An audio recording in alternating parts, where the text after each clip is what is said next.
Assalamualaikum warahmatullahi wabarakatuh. Sebelumnya, perkenalkan nama saya Lisa Dwi Putri. Di sini saya akan menjelaskan materi tentang kepribadian. Baik, asal kata personality, persona dari bahasa Greek atau Yunani, yaitu topeng. Personality seperti topeng. Personality adalah kepribadian public self atau tampilan diri, yaitu presentasi diri seseorang ke dunia luar. Definisi kepribadian. Kepribadian Atkinson, DKK 1998-202. Segala bentuk pola pikiran, emosi dan perilaku yang berbeda dan merupakan karakteristik yang menentukan gaya personal individu dan mempengaruhi interaksinya dengan lingkungan. Witherington, Rumini 1988, 140, menggambarkan kepribadian sebagai keseluruhan tingkah laku seseorang yang diintegrasikan sebagaimana yang nampak pada orang lain. How every human being is, like all other human beings, like some other human beings, like no other human beings.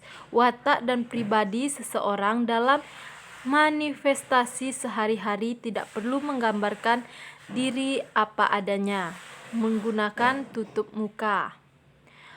Manusia unik dan kompleks. Unik adalah terdapat perbedaan individual antara manusia dan dengan makhluk-makhluk yang lain. Kompleks melibatkan berbagai aspek yaitu kognitif, afektif, psikomotor, dan sosial, saling berinteraksi dan bersifat dinamis.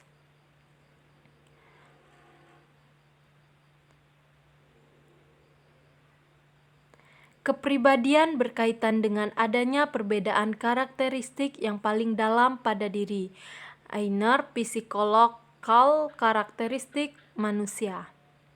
Perbedaan karakteristik tersebut menggambarkan ciri unik dari masing-masing individu. Faktor-faktor penentu kepribadian meliputi antara lain lingkungan, keturunan, situasi.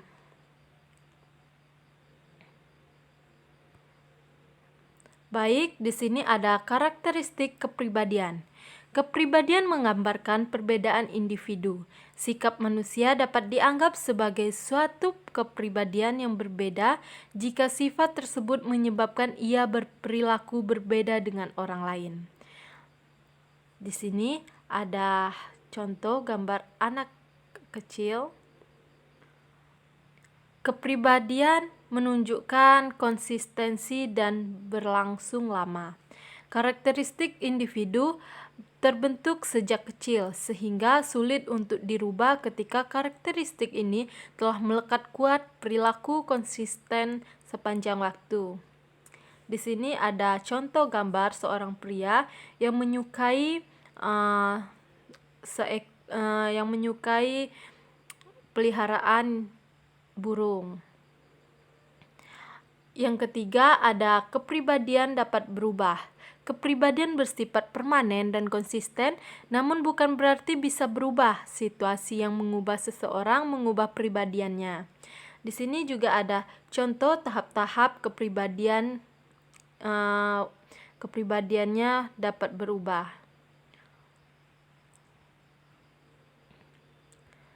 Selanjutnya ada batasan kepribadian menurut Allport. Watak dan kepribadian adalah sama, tapi dapat berbeda. Watak digunakan untuk memberi penilaian tentang perangai dan perbuatan manusia berdasarkan norma-norma masyarakat. Kepribadian lebih cenderung memberikan gambaran apa adanya. Kepribadian merupakan organisasi yang dinamis yang ada pada individu, di mana terdapat beberapa sistem psikofisikal yang menentukan perilaku dan berpikir individu. Batasan kepribadian menurut Allport dapat diterangkan sebagai berikut. Organisasi dinamis, yakni keyakinan terdiri dari perilaku dan pikiran yang diterima individu sebagai pola yang berkaitan untuk mencapai tujuan. Dinamis berarti kepribadian itu selalu terbuka untuk berubah sebagai akibat pengalaman-pengalaman baru dan tujuan-tujuan baru. Psikofisik, yaitu kepribadian, merupakan kerja tubuh dan jiwa. Keduanya tidak dapat dipisahkan dan saling mempengaruhi.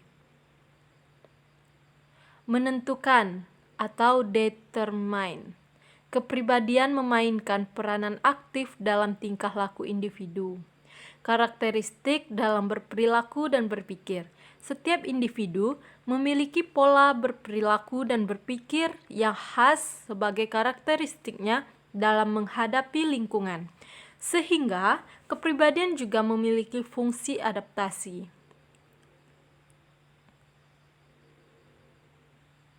Kesimpulannya,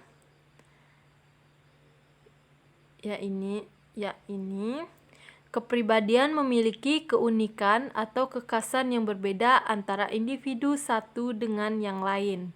Individu memiliki style atau gaya untuk berpikir dan berperilaku yang konsisten dalam menghadapi lingkungan yang berbeda-beda. Kepribadian memiliki fungsi adaptasi, yaitu menyesuaikan diri dengan lingkungan hidupnya. Kepribadian dan temperamen. Kepribadian pola-pola perilaku yang dimiliki subjek diperoleh dari faktor pembawaan dan lingkungan. Lebih dinamis dan dapat diubah melalui fungsi insentif. Temperamen adalah gejala karakteristik dari pola sifat emosi individu termasuk mudah tidak kena rangsang, kekuatan serta kecepatan bereaksi, intensitas suasana hati. Gejala ini terutama berasal dari keturunan. Selanjutnya, temperamen diperoleh dari pembawaan dan merupakan disposisi yang sangat erat hubungannya dengan faktor biologis atau fisiologis atau keturunan. Sifat-sifat kepribadian yang tidak banyak berubah karena insentif atau hal-hal lain yang lebih kompleks. Di sini ada pembentukan kepribadian. Ada dua faktornya, yaitu faktor internal dan faktor eksternal. Faktor internal meliputi faktor herediter, pembawaan yang diperoleh dari orang tuanya, temperamen. Dapat diubah melalui pelatihan-pelatihan. Contohnya seperti misalnya dia beradaptasi dengan lingkungan-lingkungan. Misalnya teman ini rajin, dia akan mengikuti temannya. Di sini ada faktor eksternal, yaitu fisik. Pengalaman pada usia dini, pengaruh kebudayaan, nama dan pemberian cap pada anak, perasaan berhasil dan gagal, keluarga, pola pendidikan, sikap orang tua, situasi emosional dalam keluarga, penerimaan lingkungan sosial. Selanjutnya ada tipe kepribadian. Extrovert bersifat mudah terbuka, tertarik atau senang bergaul dengan individu lain. Responnya bersifat realistis, dapat bertingkah laku sesuai tuntutan lingkungannya. Segalanya ditanggapi secara objektif. Introvert adalah segalanya ditanggapi sesuai dengan keadaan dirinya, malu terhadap masyarakat atau menutup diri, sangat sensitif terhadap kritik. Dalam menghadapi masalah, dianalisa dengan kacamata sendiri. Jadi, sifatnya ini yaitu subjektif. Ambivert. Tipe ini bersifat realistis atau objektif, tetapi kadang-kadang bersifat subjektif, tidak dapat digolongkan ekstrovert atau introvert. Selanjutnya, pengukuran kepribadian. Lavater Physiognomy pra-ilmiah. Di sini bisa kalian lihat.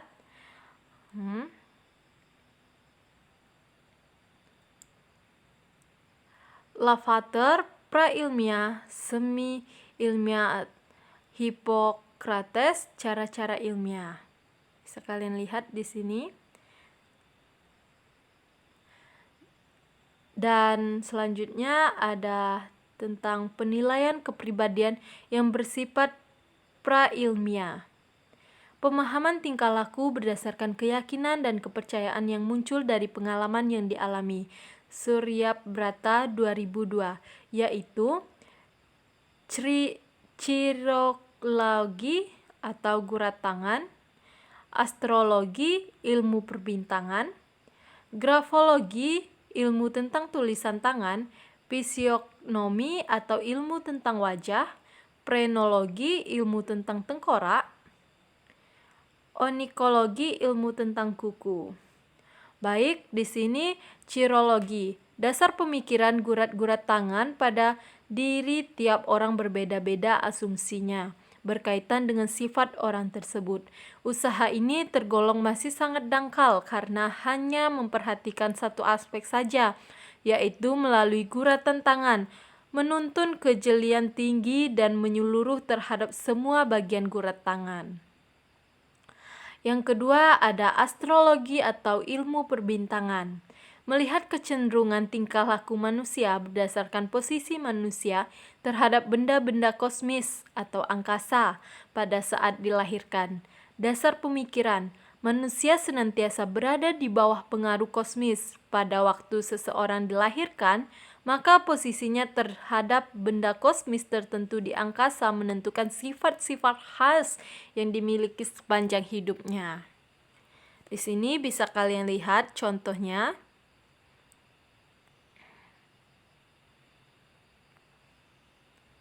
Seperti yang percaya pada zodiak itu bisa termasuk di astrologi.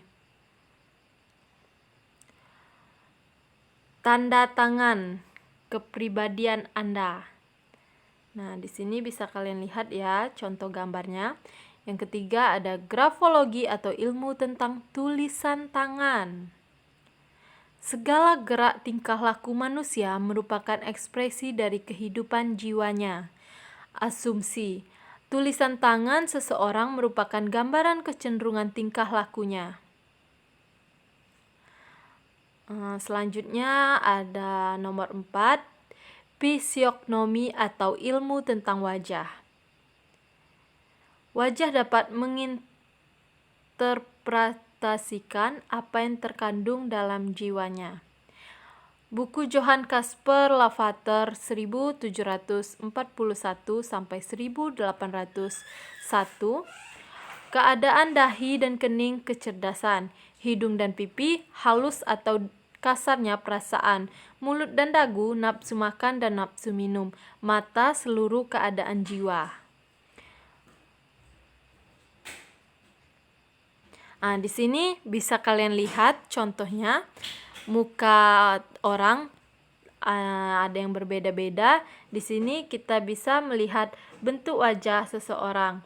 Ada yang bersifat oval, ada yang bersifat peta, ada yang berbentuk bulat, ada yang piramid. Itu menunjukkan kepribadian seseorang. Yang kelima ada phrenologi atau ilmu tengkorak. Tiap fungsi atau kecakapan berpusat di otak. Terjadi pembesaran berupa tonjolan pada bagian otak tertentu yang merupakan pusat suatu sifat, keterampilan atau kecakapan. Dengan mengukur secara teliti tonjolan-tonjolan tersebut, dapat ditarik kesimpulan tentang kecakapan-kecakapan atau sifat-sifat dari orang yang diteliti. Dikembangkan Broca 1824 sampai 1880. Di sini bisa kalian lihat contoh gambarnya.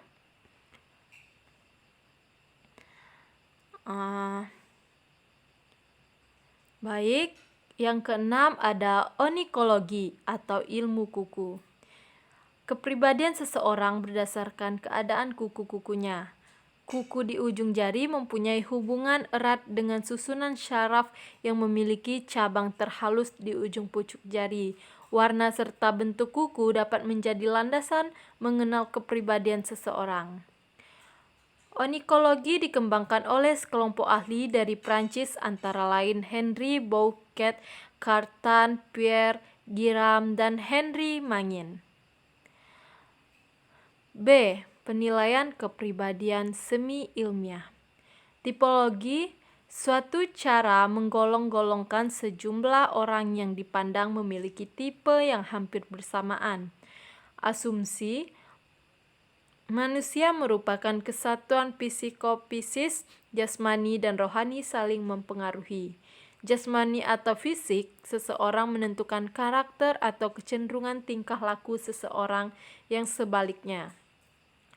Tipologi konstitusi fisik. Tipologi Hippocrates, Galenus. Yang kedua yaitu tipologi Kretschmer. Yang ketiga yaitu tipologi Sigaud. Yang keempat ada tipologi Sheldon. Tipologi berdasarkan kebudayaan Spranger. Tipologi Hippocrates yaitu Hippocrates adalah di dalam tubuh manusia terdapat 4 zat cair yang memiliki berlainan, yaitu darah, panas, lendir, dingin, empedu, kering, dan empedu hitam, basah. Galenus, darah, lendir, empedu, kuning, dan empedu hitam. Adapun 4 macam tipe manusia di atas, yaitu kadar darah, lincah, selalu riang, optimis, dan mudah tersenyum. Kadar lendir, tenang, dingin, sabar, tidak mudah terpengaruh. Empedu kuning, marah, mudah tersinggung, pendendam, dan serius. Kadar empedu hitam, muram, pesimis, dan penakut. Yang kedua ada tipologi Kretschmer. Kretschmer seorang dokter jiwa berkebangsaan Jerman. Dari bekerja ia menyimpulkan ada hubungan erat antara bentuk tubuh dengan sifat temperamen seseorang. Di sini tipologi berdasarkan konstitusi fisik ada 4, sedangkan berdasarkan konstitusi fisikis ada 2.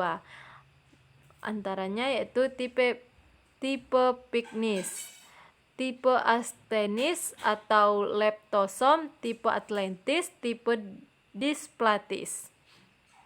Yang ketiga ada tipologi Sigaud. Sigaud menyusun tipologi atas dasar 4 macam fungsi tubuh, yaitu motorik, pernapasan, pencernaan, dan susunan syaraf sentral. Fungsi fisiologis yang terkuat menentukan tipe kepribadiannya. Adapun penggolongan tipologi Sigaud ini adalah tipe muskular, tipe respiratoris, tipe digestif, tipe cerebral. Yang keempat ada tipologi Sheldon. Menurut Sheldon, struktur tubuh atau jasmani sangat besar pengaruhnya terhadap tingkah laku manusia. Secara metodologis, Sheldon melakukan pengukuran struktur tubuh secara objektif melalui foto-foto yang telah distandardisasinya. Yang pertama ada struktur tubuh, yang kedua dimensi-dimensi jasmani. Di sini ada contoh bentuk tubuh pada seseorang: endomorph, mesomorph, ectomorph. Di sini bisa kalian lihat. Dan tipologi berdasarkan kebudayaan, dasar pemikiran dari tipologi ini adalah bahwa kehidupan manusia dipengaruhi oleh kebudayaannya. Menurut Spranger, manusia dibedakan atas 6 nilai kebudayaan, yaitu manusia ekonomi memiliki sifat senang bekerja. Manusia politik memiliki ciri ingin berkuasa, tidak ingin kaya. Manusia sosial memiliki ciri senang berkorban. Manusia pengetahuan memiliki ciri senang membaca. Manusia seni memiliki ciri hidup bersahaja. Manusia agama memiliki ciri hidupnya hanya untuk Tuhan dan akhirat. Adapun materi selanjutnya yaitu penilaian kepribadian secara ilmiah. Tujuan penilaian kepribadian adalah memenuhi sejumlah kebutuhan praktis masyarakat dalam melakukan seleksi kepribadian individu untuk berbagai kepentingan. Teknik proyektif, teknik objektif, teknik subjektif. Di sini ada contoh, bisa kalian lihat sendiri teman-teman, contoh gambar. Apa yang bisa kalian lihat dari gambar ini? Kalau saya, pertama saya melihat ada seperti wajah manusia, dua wajah manusia, dan di sini ada seperti kupu-kupu. Tes objektif. Tes objektif menurut Samuel 1981 merupakan salah satu teknik asesmen pengukuran kepribadian dengan menggunakan pertanyaan-pertanyaan yang terstruktur dan dapat diskor secara objektif. Syarat mutlak dari pengukuran kepribadian secara objektif ini adalah keterandalan dan keabsahan. Contoh, inventory skala. Wawancara, interview, sepertinya seperti kalau kita bekerja bisa disebut dengan interview. Halo efek. Di sini ada pengukuran, mengukur dan menilai perilaku.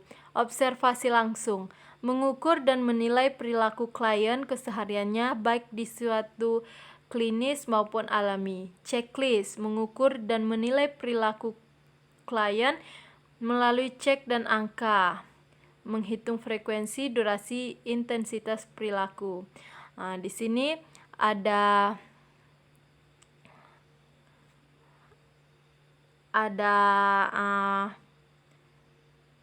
contoh tes di internet. Jadi di sini yang paling tinggi nilainya ada openness to experience. Nah, di sini ada tingkat-tingkatannya. Paradigma teori kepribadian, paradigma biologis, paradigma psikodinamik, paradigma behavioristik, paradigma kognitif, paradigma fenomenologis, paradigma trait, paradigma sosiokognitif, paradigma timur. Paradigma biologis mereduksi kepribadian ke aspek biologis, fokus pada anatomi dan fisiologis, fokus pada tingkat di mana kepribadian diwariskan, fokus pada teori evolusi.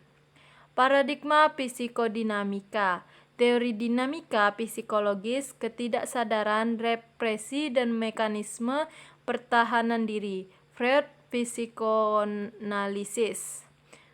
Psikolog individual, perkembangan psikonal. Paradigma behaviorisme, lingkungan penentu kepribadian. Psikolog yaitu ilmu yang mempelajari perilaku.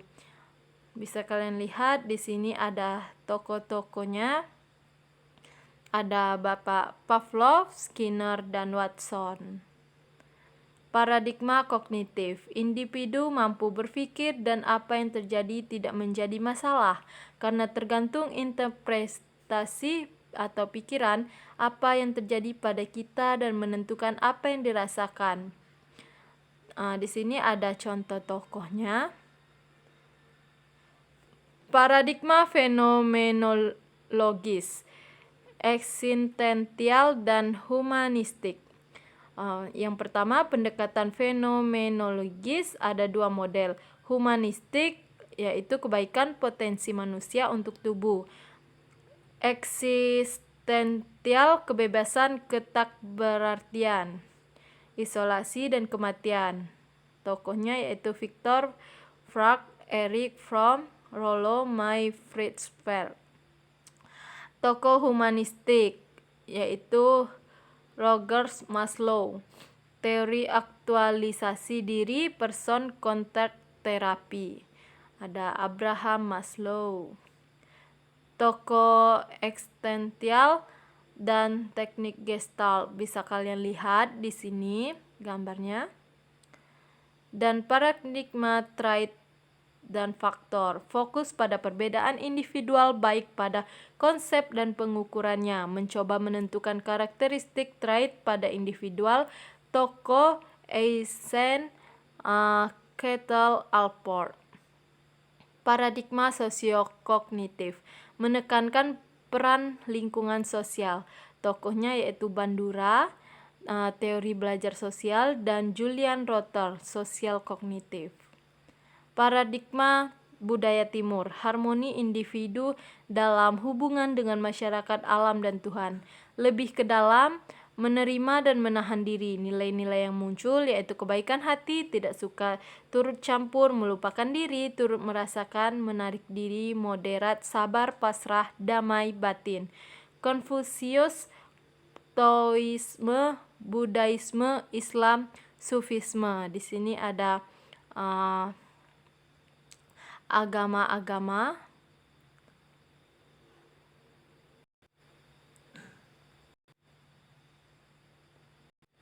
Baiklah, itu saja penjelasan dari saya. Lebih dan kurang saya mohon ampun. Wabillahi taufiq wal hidayah. Wassalamualaikum warahmatullahi wabarakatuh.